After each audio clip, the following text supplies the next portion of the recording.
Agora pode ficar tranquilo, Diego, que eu controlo por aqui, tá? As outras imagens. Nossa série, que a gente começou semana passada, a gente chamou de Papéis Invertidos, porque a gente está vivendo numa sociedade um tanto confusa. As famílias, vocês vão notar, já não têm mais as mesmas configurações, nem as mesmas estruturas, e nem a mesma estabilidade que tinham há algumas décadas ou algumas gerações atrás.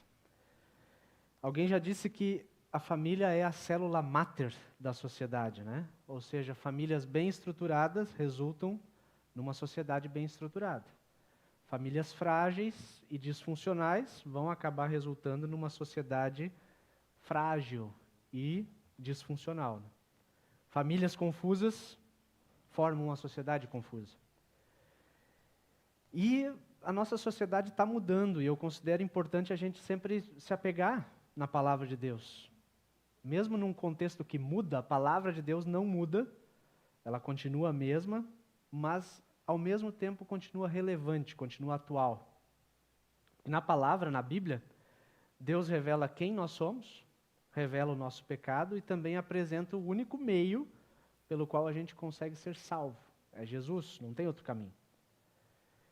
Só que quando a gente ouve essa história de ser salvo, né, eu sempre penso, pelo menos sempre pensava, só lá depois quando a gente morre, né, ressuscita, e daí a gente pensa em salvação. Essa salvação não é algo para ser vivido só lá no final, ela já começa agora. Deus tem orientação para a gente, para viver a alegria de ser salvo já hoje. Para a gente caminhar por toda a nossa vida segurando na mão de Deus, aprendendo a viver com os valores do reino dele, que é um reino diferente e é um reino definitivo, que não vai passar. Dentro da nossa série, semana passada falamos sobre filhos, né? O que os filhos devem aos pais. Hoje o nosso tema tem a ver com paternidade. E esse privilégio é ao mesmo tempo um presente e uma responsabilidade, você ser pai de um outro ser humano. Talvez, quando vocês leram ou ouviram o que estava escrito... Opa, acho que a tela mudou alguma coisa aí. Vamos ver se eu troco a tela e não troca. Ih, Diego, hoje deu pau no sistema, bem no teu... Aqui. Ah, agora sim. Eu achei que ia dar problema no sistema no dia que o Diego estreou, né? Quando vocês leram esse título aqui, né, Pais Cristãos num Mundo de Pais Omissos, talvez vocês tenham imaginado que eu ia falar hoje sobre aqueles pais que botam o filho no mundo e não cuidam. Ou aquele tipo de pai que não assume a responsabilidade, que não registra, ou até registra, mas não paga a pensão, ou que paga a pensão, mas nunca está presente. Tem tudo isso por aí, né? Tudo isso é muito ruim. E está bem longe do que Deus idealizou para o papel de um pai. Mas eu conheço a maioria de vocês, sei que vocês não agem assim. Tenho notado, até mesmo na minha vida, no exercício da minha paternidade, que existem outras dificuldades que envolvem também a omissão dos pais.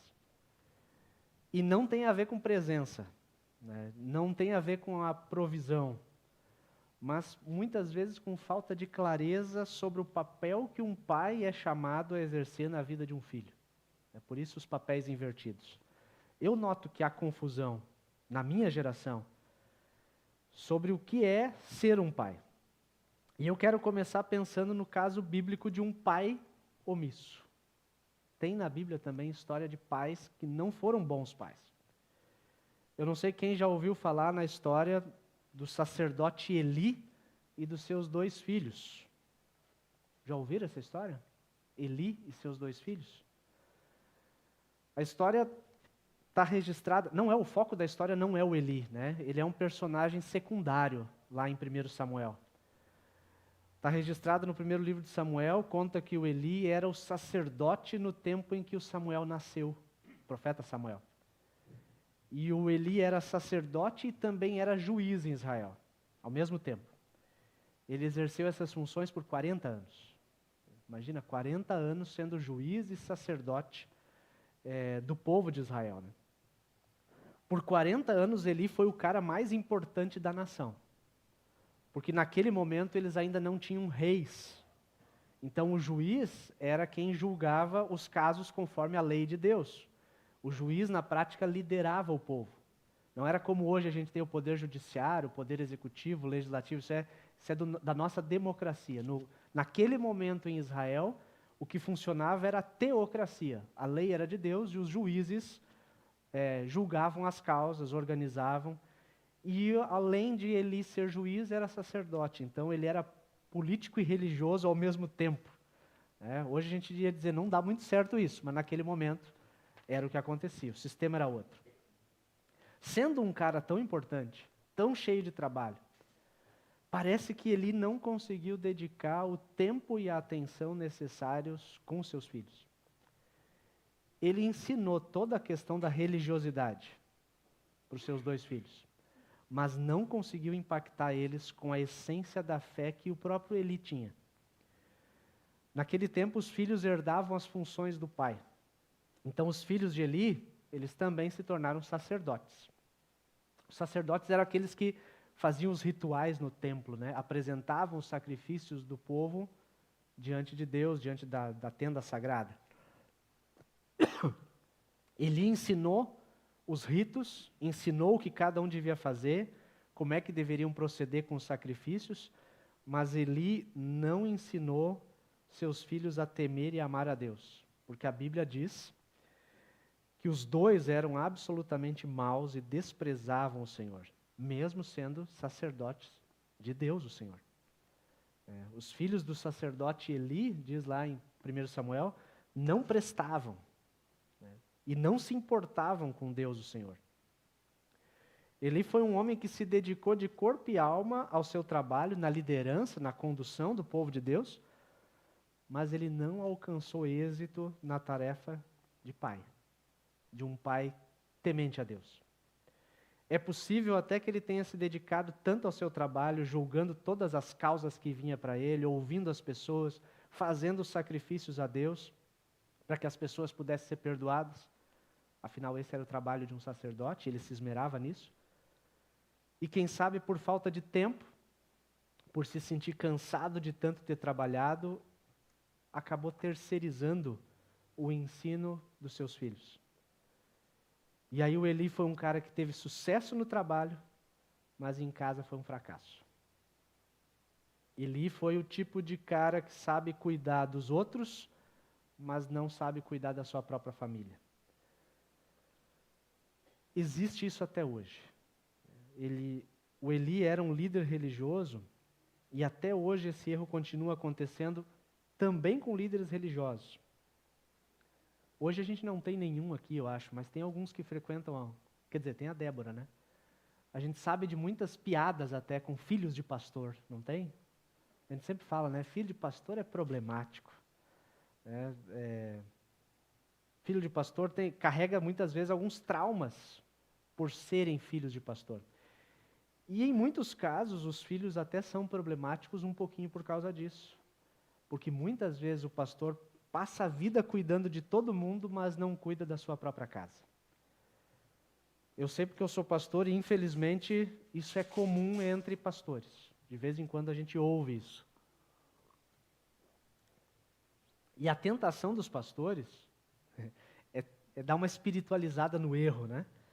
Daí, quando o pastor é confrontado com isso, tá? Você não está fazendo bem o seu trabalho de pai, a gente diz, mas eu tenho um chamado de Deus, né? Eu preciso cuidar da igreja.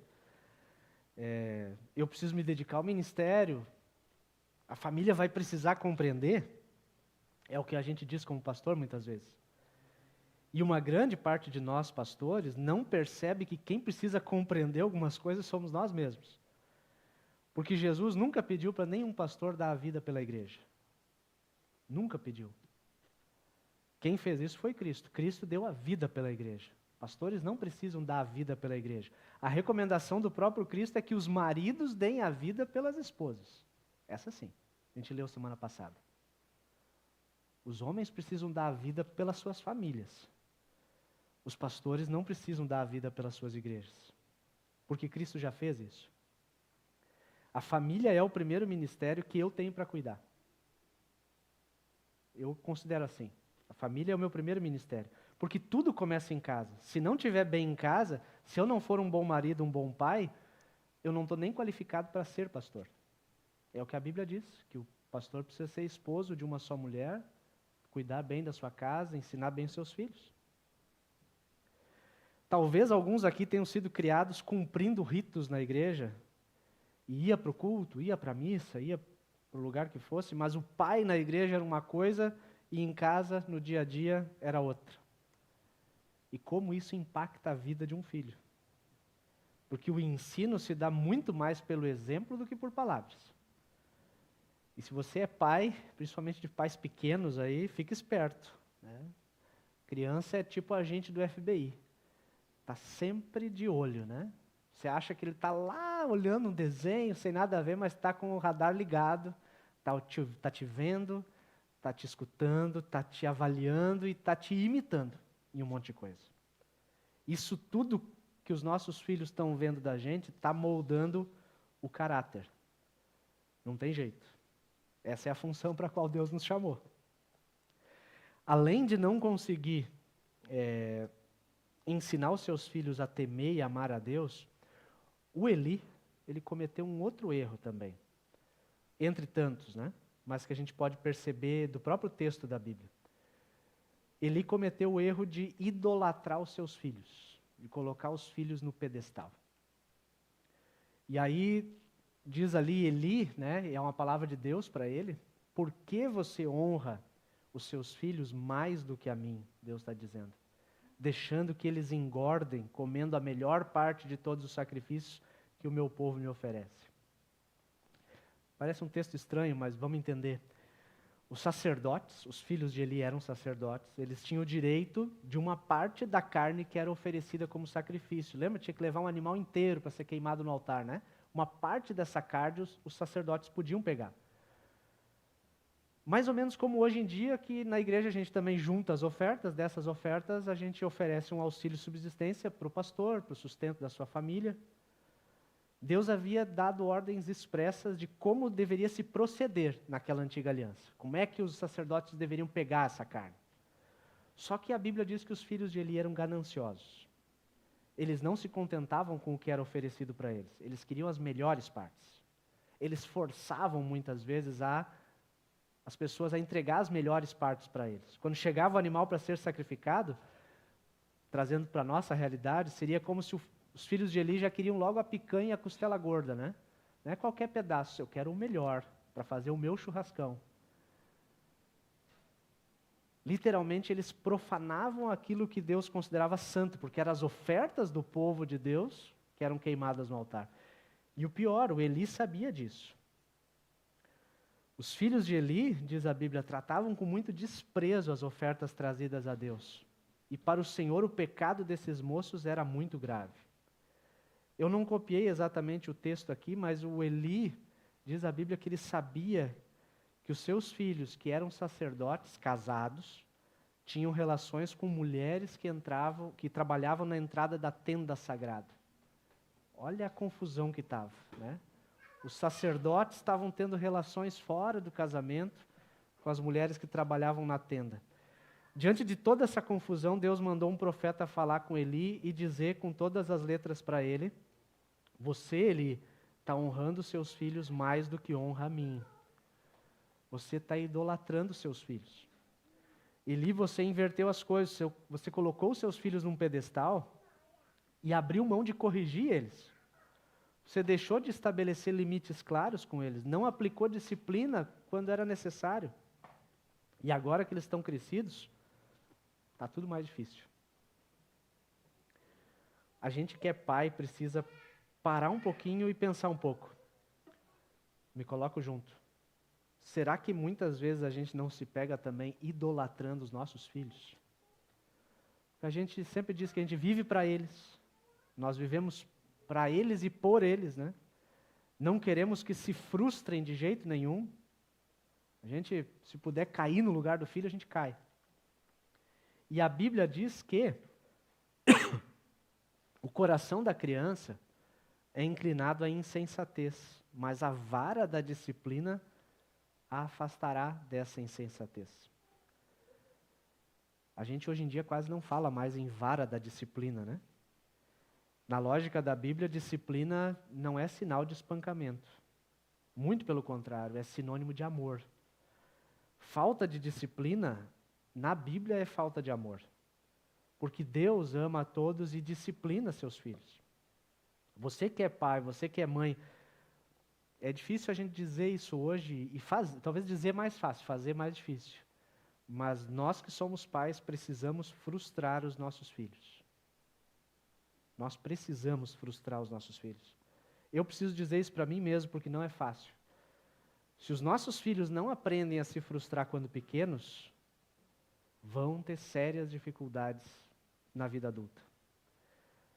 Eu falei disso no bate-papo, eu acho, e não me lembrava de onde estava escrito na Bíblia. Hoje eu trouxe anotado. É Provérbios 13. Diz assim que o que retém a vara, né, o que segura a disciplina, aborrece o seu filho. Você está fazendo mal para o filho. Mas o que ama, cedo o disciplina. Esse cara que vocês estão vendo aqui, que hoje é pastor, é resultado de alguns chinelos havaianas. Bem puxados. Algumas varinhas de marmelo. Eu brinco que eu apanhei, a mãe deve estar vendo em casa, eu apanhei até que eu aprendi a correr. Né? Depois aí a mãe não conseguia mais pegar. Sei lá que idade eu tinha, né? E eu tenho certeza, nunca se tratou de agressão. Né? Sempre foi visando o bem, foi do jeito como a palavra de Deus orienta. Porque ser pai, ser mãe, ser responsável por um outro ser humano, poxa, é um negócio que dá trabalho. Né? Não é fácil. Para você ser pai, ser mãe, não é tarefa simples. Você muitas vezes vai ter vontade de dizer, não, deixa para depois. Esse negócio agora, eu não quero brigar, né? Não quero estragar todo o momento do jantar agora, mas se você não fizer naquele momento, depois vai ficar mais difícil. A gente diz, né, que é de pequeno que se entorta a vara, não é? As varinhas, às vezes, quando elas são mais finas, a gente consegue ajustar para onde a gente quer que eles vão. E se Deus nos deu esse privilégio, essa responsabilidade, a gente precisa procurar fazer da melhor maneira. E aí, em vez de idolatrar os filhos, né, tirar Cristo do lugar e colocar o filho no lugar, a Bíblia nos mostra que o papel de um pai é ensinar os seus filhos a temer e amar a Deus. E aí eu copiei pequenininho aqui porque eu quero fazer uns destaques. O texto que nós ouvimos hoje. Ame o Senhor, seu Deus, de todo o seu coração, de toda a sua alma, de todas as suas forças. Que todas essas palavras que hoje eu te ordeno estejam em seu coração. Ensine-as com persistência a seus filhos. Não está falando pais aqui, tá? Mas está falando que é para os filhos, pressupõe que existem pais aqui. Esse texto diz que todos nós devemos amar a Deus. E os pais muitas vezes se perguntam, tá, mas como é que eu vou ensinar meu filho? Como é que eu vou ensinar a minha filha a amar a Deus? Esse mesmo texto nos dá algumas ideias. Nos traz algumas estratégias. E a primeira estratégia é o exemplo. Se você quer que o seu filho ame a Deus, não tem como. Primeiro você mesmo precisa temer e amar a Deus. Antes de tudo, a palavra viva de Deus precisa estar no teu coração. Depois vai estar no coração dele também. E a Bíblia diz que você não vai ensinar o caminho, né? Ensina a criança, como é que é o versículo aquele? Ensina a criança, educa a criança no caminho em que deve andar. Não ensina o caminho. Não é assim apontando lá é o caminho. Você ensina no caminho, você vai junto. Né? É ao longo da caminhada com Deus. O seu amor a Deus precisa ser percebido na maneira como você vive lá em casa. Os teus filhos precisam notar que você ama a Deus pela maneira como você trata a mãe deles. Aí vocês vão perceber, poxa, meu pai ama a minha mãe, ama a esposa, pela maneira como você gasta, você administra o seu dinheiro, se é uma maneira honesta, se não é, se você investe naquilo que precisa, pela maneira, o filho vai notar o teu amor a Deus, pela maneira como você trabalha, no jeito como você lida com as pessoas. Não é só no trazer na igreja, né? Trazer na igreja é só uma partezinha pequena. É no dia a dia, é no exemplo. A segunda estratégia é a repetição. Porque ensinar não é dizer uma vez só. Às vezes a gente pensa, "Pá, mas eu já falei isso, né? Tantas vezes." Sim, vai ter que falar de novo. E vai ter que falar mais um monte de vezes ao longo da vida. Não é dizer 2, 3, 10, nem 50, às vezes é mais de 100, é 1000 vezes. É repetir, e corrigir, e repetir de novo, e de novo. Né? Algumas traduções da Bíblia dizem aqui, ó, ensine-as com persistência. Né? Algumas dizem, repita isso. Muitas vezes vai dar vontade de desistir. Porque não é fácil. Mas é parte da estratégia que Deus nos dá. Ensinar a temer e amar a Deus tem a ver também com, pulei um, relacionamento. É em meio a um relacionamento construído ao longo de uma vida que o ensino vai se solidificando. Né? É em casa, é no caminho, é na hora de dormir, é quando vai jogar bola, é quando vai jogar videogame, é quando for no cinema, é quando for levar para a escola, quando for buscar da escola. É em meio a tudo isso que você vai aproveitando as oportunidades para conversar sobre elas. Converse sobre elas, mas elas o quê? Essas palavras que Deus nos dá. Sobre a Bíblia, sobre Deus, sobre pecado, sobre Jesus, sobre morte, perdão, vida eterna. A prioridade de um pai cristão tem que ser ensinar o seu filho a temer e amar a Deus. Não dá para ser outra coisa. Você vai ter um monte de coisas que você vai fazer pelo filho, mas a prioridade precisa ser ensinar o teu filho a temer e amar a Deus, porque isso é fundamental para a eternidade. E você pode e deve usar de criatividade para fazer tudo isso. Né? Amarrar nos braços, prender no meio dos olhos, para ser visto muitas vezes, né? Escrever nas portas, nos portões. Lá em casa, a gente precisa melhorar um pouquinho essa parte. A Débora está aprendendo a ler, né? Está indo bem no aprendizado da leitura e está passando da hora da gente decorar mais a casa com palavras de Deus. Quadros com versículos, imagens que a Bíblia usa para descrever coisas importantes, para ilustrar alguma verdade do reino de Deus, né? Eu sei porque os versículos que eu tenho gravado na minha memória, eu não sou bom de decorar coisas, mas o que eu tenho gravado na minha memória são os que eu via escrito dentro de casa quando eu era criança. Até hoje. Eu anotei aqui, mas eu posso lembrar, tranquilamente, tem a imagem na minha frente de um quadro com a imagem de Jesus que dizia embaixo, tinha uma tarja amarela escrito, eu sou o caminho, a verdade e a vida, ninguém vem ao Pai a não ser por mim. João 14. Estava lá na sala de casa. Um adesivo na geladeira amarela, sabe aquela Frigidaire? Né? Quem tinha aquela Frigidaire amarelinha? Os mais novos nem sabem o que é isso, né? Jane lembrou, né? Tinha um adesivo na geladeira Frigidaire lá da casa do pai e da mãe que dizia, tudo posso naquele que me fortalece. Decorei, de ver, de tantas vezes ver. Uma inscrição no relógio de parede que eles ainda usam, que está escrito assim com umas letras que até tem que prestar atenção, porque a letra é meio diferente, mas está escrito, leia a Bíblia, a fonte da vida. Eu almocei várias vezes olhando para esse relógio. E aquilo vai entrando, né? E a palavra de Deus que é viva, ela vai batendo na nossa frente, batendo na nossa cara, no nosso coração, até que um dia, pum, acontece algo. E a palavra viva de Deus produz vida aqui dentro também. Alimenta a vida que Ele já colocou aqui dentro desde o batismo.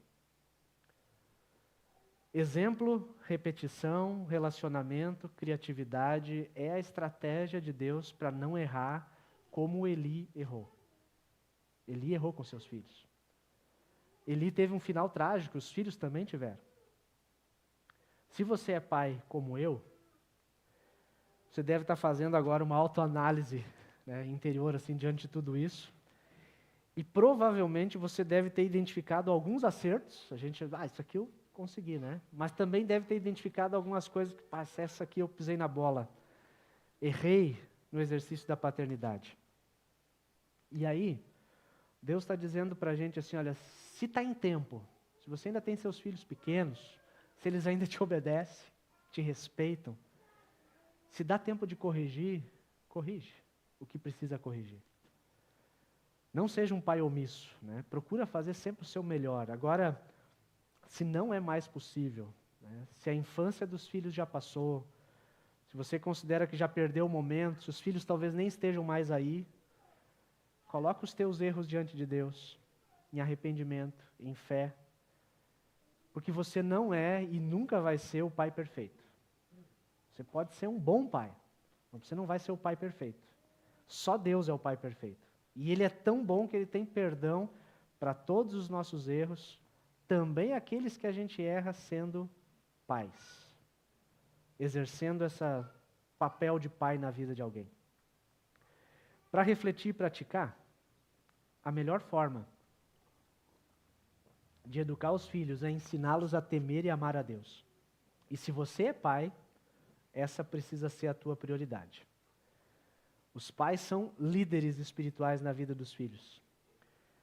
E a gente confunde muito isso hoje em dia, mas pai e mãe também, essa é a tarefa nossa, de pais, ensinar os filhos a temer e amar a Deus, ensinar a orar, ensinar a ler a Bíblia.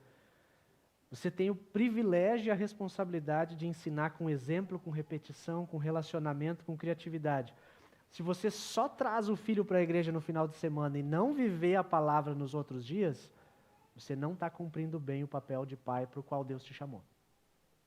Não é só 1 hora por semana. É ao longo da vida toda, é no caminho. E essa precisa ser a tua prioridade. E não existem pais perfeitos. Só Deus é o pai perfeito. Por isso, nós que somos pais, precisamos ser pais na dependência de Deus. Nós não estamos sozinhos nessa tarefa. Deus é o pai perfeito. Se está difícil criar filhos numa sociedade confusa, Deus está te chamando para perto dele. Se você não está conseguindo dar conta, o pai perfeito tem poder para fazer aquilo que não está no teu alcance. Nós somos pais, mas nós estamos na dependência de Deus, que é o nosso pai perfeito. Amém.